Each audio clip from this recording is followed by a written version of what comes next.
Praise the lord అందరికీ. ఎలా ఉన్నారు? మీలో ఎంతమంది చెప్పగలరు ఐ యామ్ పర్ఫెక్ట్ అని? నా బాల్యకాలం నుండి కూడా నేను ఇప్పటి వరకు ఏ తప్పు చేయలేదు. నా క్రియల ద్వారా కానీ, నా మాటల ద్వారా కానీ, నా చూపుల ద్వారా కానీ, నా హృదయ ఆలోచనల ద్వారా కానీ, నేను ఎప్పుడూ ఏ తప్పు చేయలేదు అని ఎంతమంది చెప్పగలరు? మరి నేనైతే చెప్పగలను. నా బాల్యకాలం నుండి ఇప్పటి వరకు కూడా అనుదినము కూడా ఏదొక పొరపాటు, తప్పిదమో నా వలన జరుగుతూనే ఉంది. అందుకే అంటాడు కదా, అపోస్తలుడైన పౌలు రోమీలకు రాస్తూ రోమాపత్రిక 3వ అధ్యాయము 23వ వచనంలో, ఏ భేదము లేదు, అందరూ కూడా పాపము చేసి దేవుడు అనుగ్రహించే మహిమను పొందలేకపోతున్నారు.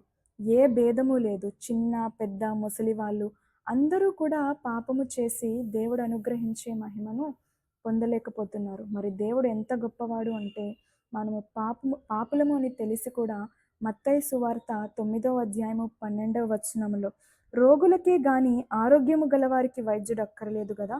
అయితే నేను పాపులను పిలువవచ్చితిని గాని నీతిమంతులను పిలువరాలేదు. మరి రోగులకు వైద్యుడు ఎలాగో పాపులమైన మనకు యేసుక్రీస్తు అలాగో. Praise the lord.